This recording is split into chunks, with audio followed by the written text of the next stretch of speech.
then, as librarians in the performance context, they need to get music, as my good friend Nicole, is Nicole here?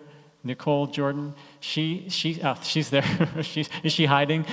She said the job is to get the right music to the right player in the right place at the right time. And so you do need that painting part of it, that photo part that you talked about, but you also need the information. So how, as developers, do you reconcile those two competing notions of your software? If you want to think about that and have something at hand. Mark told me not to ask complicated questions. This is a fairly complicated question, yeah. I mean, our philosophy, I think, is to kind of do the hybrid, so the initial user experience, we want to be able to give them something that is kind of laid out according to how we think a beautiful score should look. And we have a vested interest in making that look as beautiful as possible, because we also have a companion site, MuseScore.com, where music made in the MuseScore desktop app gets shared with the world. So we kind of have a catalogue as well that is the end result of a lot of scores. Millions of scores that get made in MuseScore appear on the desktop app, on the companion website. So for people who just want to, who don't have the expertise of people in this room, they just want to, put their notation in, have it look beautiful. We give them a default for that because we want to make sure that the catalogue is also a beautiful representation of these scores. But then, of course, for the expert users who do want to reposition the amount of space between a staccato note and the end of a stem, or who want to separate out the accent from the staccato where there's combined accents, or who want to optically align their dynamics rather than left align them or something, we give them all of those controls as well, and we try to make those controls as easy to understand as they can possibly be. There's a lot of work for us to do in that regard still. We're by no means, where we know we're going to end up there. But it is kind of like this hybrid approach, I suppose. What you see in the first instance, we've determined according to our rules about what we think should work, and then for the users who want to change them, they can change them.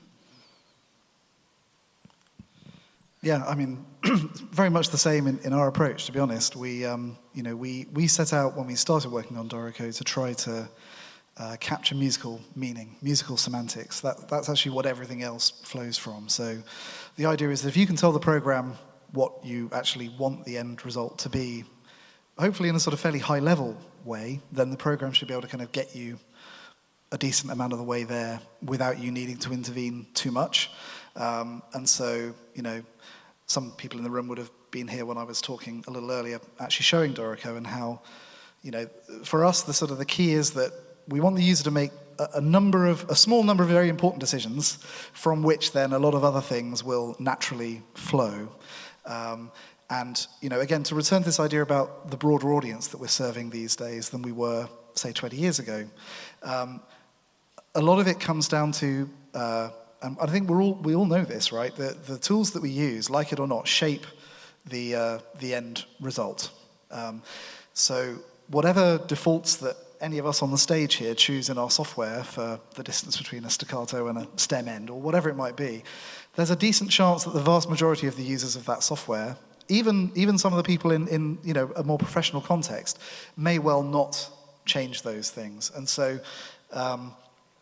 as I say, we try to flow from the intention, let the user make those important decisions, and then on the micro level, if they want to, they can go in, of course, and change all of those things. But how do we as developers make it clear to the user that the architecture of the decisions that we expect them to make, I think, is a continual challenge, right? Because the software that we make is so deep and so broad, it's, even though you can think of, it's just a few lines and symbols on a page, how hard can it be? But actually it's a universe of a graphical language that is a representation of an ephemeral thing, and there's so much meaning packed into the precise arrangement of these symbols that, thank goodness that there are people who are willing to try and sort of square this circle, because it's not an easy thing, I can assure you. But as I say, our approach is to try to put the key decisions in the hand of the user so that then all of the other micro decisions flow from that.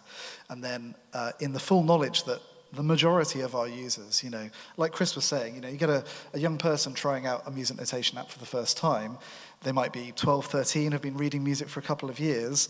They might not really have a feel yet for what good music engraving even looks like.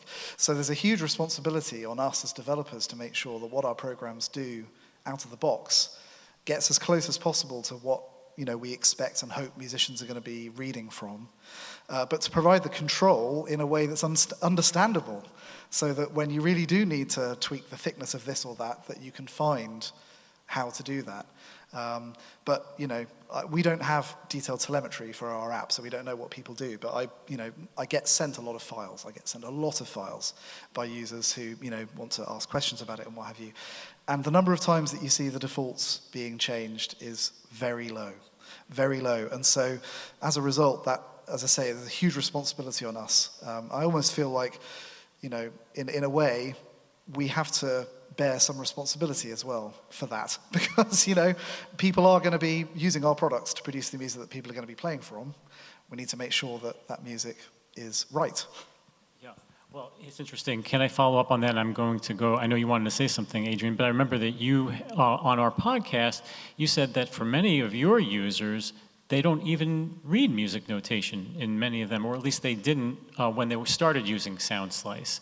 And then that was something that ended up being part of it. And I thought that was, if you could perhaps just, not to derail what you were going to say before, but just briefly explain to a lot of librarians, I think Soundslice is unique among these other applications in the fact that you can play a video along with the music notation. And it's not just, let's sync the video to picture. This is actually, it's a teaching tool that actually teaches people how to read music notation in real time as they play a piece of music. Yeah, happy to talk about that.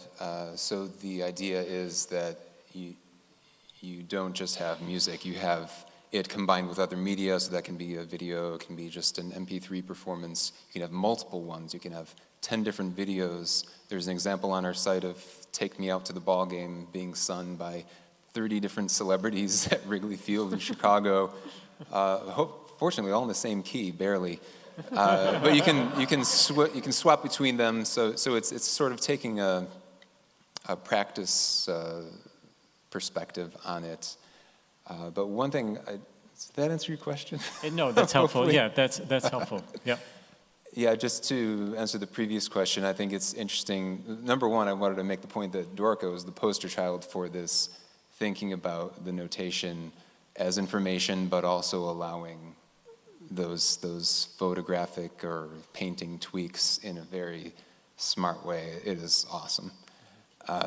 But the other point I want to make is I think it would be very interesting to push those decisions into user space. And by user space, I mean the consumer of the music, not the person creating it. So why isn't it possible for me as the viewer of music to dictate my own staff space, dictate my own line space, to put that bar on the bottom of this system? We're starting to get there with some stuff in Soundslice. At a very kind of broad strokes level, like you can hide fingerings, you can add stems to tablature on the fly and blah, blah, blah. But I think there's a lot of potential pushing it in that direction.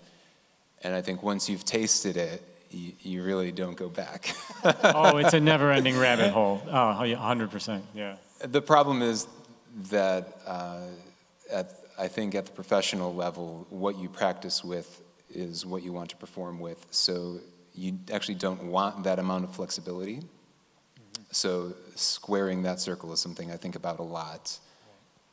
But I think there's a large audience of musicians who do not necessarily need the photograph to appear exactly the same every single time, especially amateurs. And putting more power in their hands, I think, is really interesting.